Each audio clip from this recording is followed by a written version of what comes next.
Bonjour. Bonjour, Alors, quelle équipe vous êtes déjà?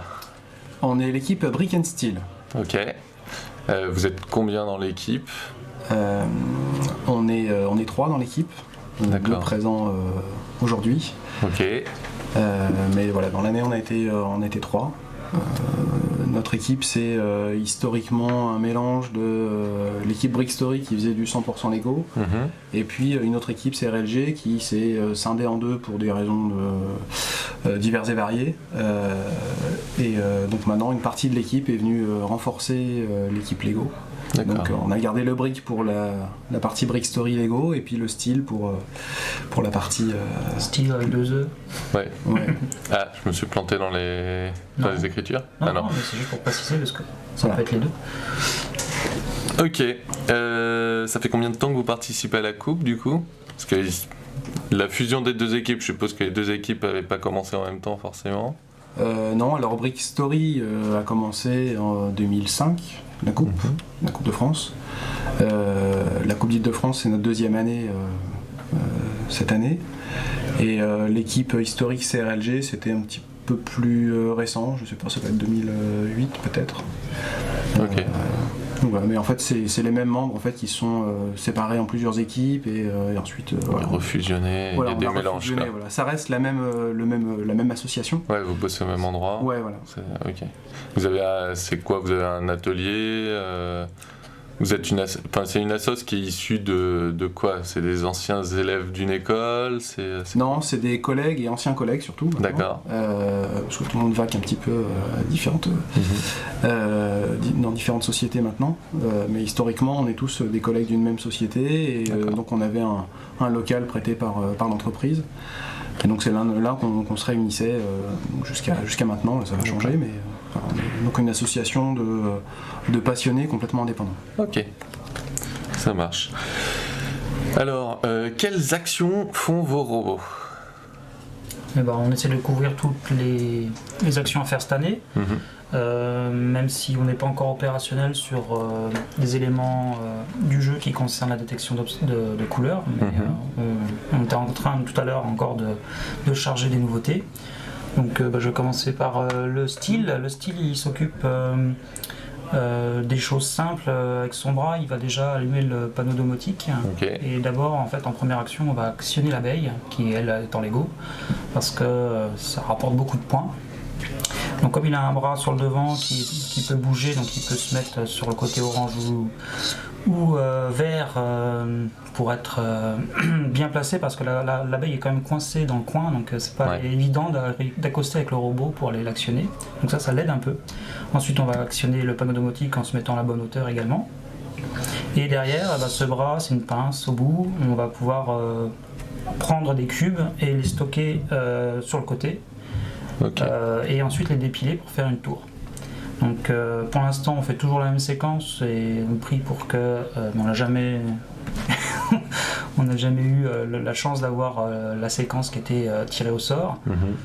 Mais du coup là on a une caméra qui est en train de regarder la séquence à un certain moment du déplacement et normalement on devrait pouvoir choisir comment on ramasse et comment on dépile nos cubes pour en faire une tour.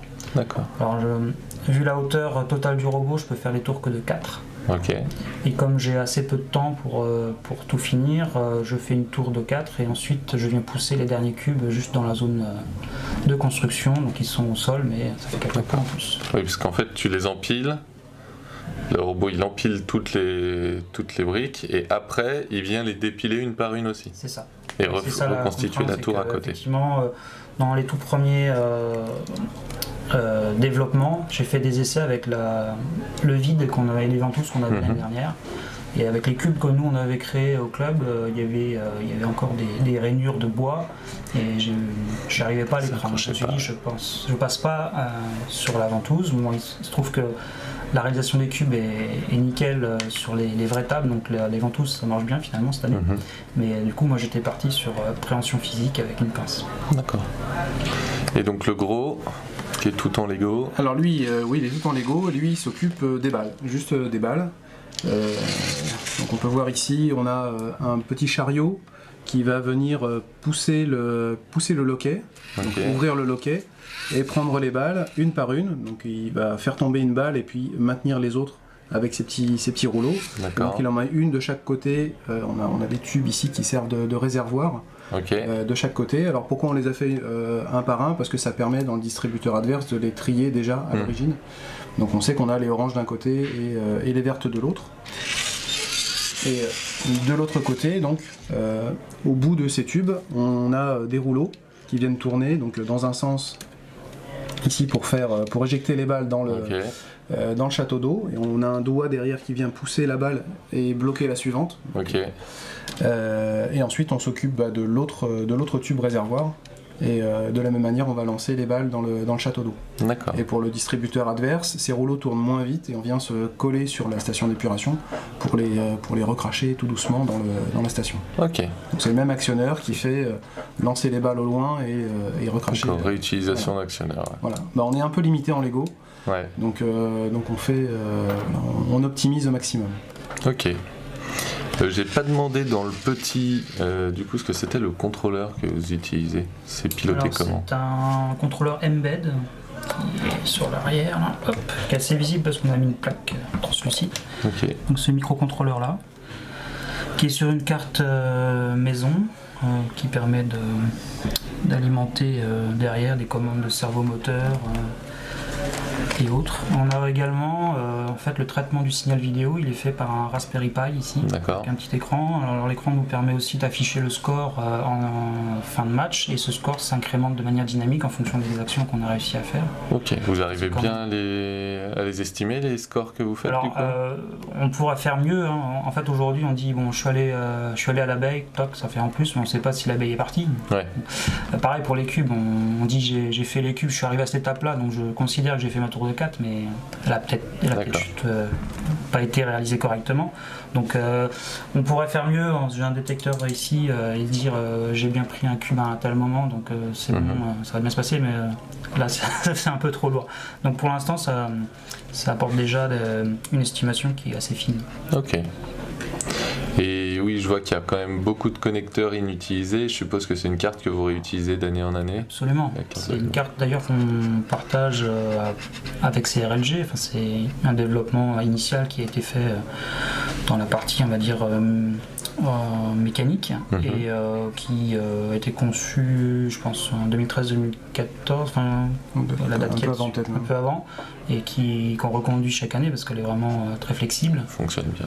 Et ça fonctionne plutôt bien. Alors des fois on a des petites surprises et des sueurs froides, mais bon, globalement on arrive à jouer avec. Ok.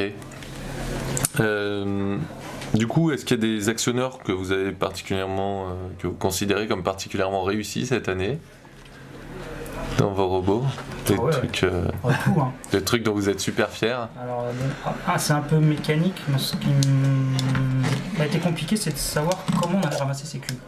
Et avec un robot dit petit, donc en fait on n'a pas forcément beaucoup de place et pas beaucoup de marge de manœuvre. Donc ce que j'ai tenté de faire, c'est de mettre le minimum d'actionnaires possible. Donc sur un seul mouvement, je déplace cette pince de manière à ce qu'elle puisse prendre les cubes qui sont dans l'alignement en face et les cubes qui sont sur le côté. Donc quand je fais la rotation de ce servomoteur, je passe d'une position centrale, une position latérale, puis l'autre également, sur laquelle la pince s'oriente correctement pour les prendre. Et finalement, quand je mets l'actionneur embuté sur ce côté-là, ça tourne complètement la pince et ça me permet d'être au-dessus du stockage. Effectivement, c'est une jolie cinématique. Voilà. C'est simple, mais... Ouais, c'est de la réflexion, plusieurs impressions itératives en 3D. Mais alors il y a un seul truc qui finalement marche pas mécaniquement, c'est quand je vais de l'autre côté, comme c'est ce bras-là qui actionne, ça bloque. Je n'ai pas pu exploiter la zone de stockage de l'autre côté. D'accord. Finalement, j'arrive à m'en sortir avec ce que j'ai là. Ok. Oui, sinon vous auriez pu attraper deux fois 5, 2 fois 4 cubes du coup. Plus. Finalement, je pars avec un Golden Cube déjà stocké ici, donc j'en ai que 2 à mettre là. Okay. Et après, à la fin, j'agrippe ce que j'ai, puis je me balade avec un cube bloqué et le cube qui est derrière, donc finalement ça me permet de pas tout prendre non plus. D'accord. Ok. Et sur celui-là, sur le Lego, il y a un truc bien réussi cette année? Bien réussi, oui, enfin ça marche pas forcément, mais ce petit chariot finalement il Il est plutôt pratique parce qu'il fait ouverture du loquet, il fait récupération des balles une par une, sans que les balles se bloquent les unes les autres. Et en même temps, il fait le tri directement. Donc avec un seul actionneur, on arrive à faire ces 3 actions. Et de l'autre côté, on a 3 moteurs qui sont commandés par la même, il y a la même commande qui permet de lancer les balles d'un côté ou de l'autre selon le sens dans lequel on fait tourner. Et qui font des actions différentes du coup. Voilà, donc on a une seule commande pour ces 3 moteurs-là. Oui, donc le côté réutilisation d'actionneurs pour plusieurs actions différentes. Oui. Vous l'avez particulièrement poussé sur ce robot-là. Oui, c'est aussi la contrainte du Lego. C'est-à-dire qu'on est limité, on ne peut pas avoir 18 servomoteurs comme certaines équipes. Ouais. Donc nous, on se limite à ce qu'on peut faire. Ok. Il y a eu pas mal de changements de règles cette année par rapport à l'année dernière. Est-ce qu'il y a des trucs que vous avez trouvé vachement bien, que vous aimeriez revoir l'année prochaine, ou à l'inverse des trucs qui vous ont un peu embêté dedans voilà. Alors moi je vais laisser parler Laurent parce que je fais partie de la commission règlement et du coup je suis un peu jugé parti sur cette question-là. Écoute, moi je pense que le règlement il était très motivant parce qu'il y avait justement beaucoup de nouveautés. Et puis il y avait un avantage aussi, c'est le terrain dégagé. Parce qu'on a des croisements de robots qui sont possibles et qui ne sont pas qui sont même proposés par le règlement, puisqu'il y a des éléments de jeu à soi qui sont de l'autre côté. Donc ça met en avant les évitements, les stratégies d'évitement, tout en n'étant pas bloqué par des éléments statiques qui ferment beaucoup de possibilités. Après, tout ce qui est justement comptage en dynamique des points, ça c'est une nouveauté qui est assez séduisante et qui oblige à apporter des modifications dans le programme, à trouver des idées. Après dans les actions, c'est assez varié, il y a de la balle, du cube. Alors la balle, c'était un peu la surprise, c'était quand même assez compliqué puisqu'elles frottent énormément les unes contre les autres, elles ont une physique qui est difficile à manipuler, mais elles rebondissent pas trop. C'était ça la contrainte.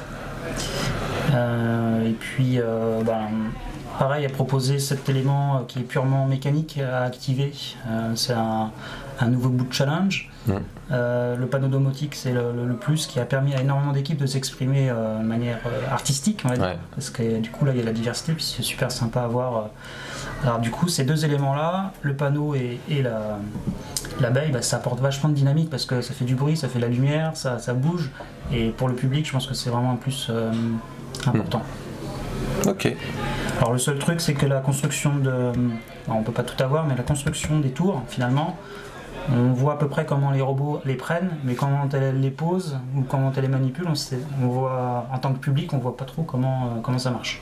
On voit juste le résultat à la fin. On est de dos en fait. Voilà. Enfin, on voit l'arrière de. Ouais. Mais bon. Ok. C'est le seul petit truc qui est un tout petit peu dommage, mais par rapport au reste, c'est pas. La même chose, mais en face à la table. Ouais, ou peut-être avoir un système de caméra, parce que maintenant ce qui est bien aussi, c'est que dans les événements qu'on a, il y a des caméras. Avoir quand même toujours une caméra sur contre-champ. Contre-champ, ouais. Ok. Eh ben, merci beaucoup. Et puis bonne chance pour la fin de la Coupe d'Île-de-France. Merci. Merci.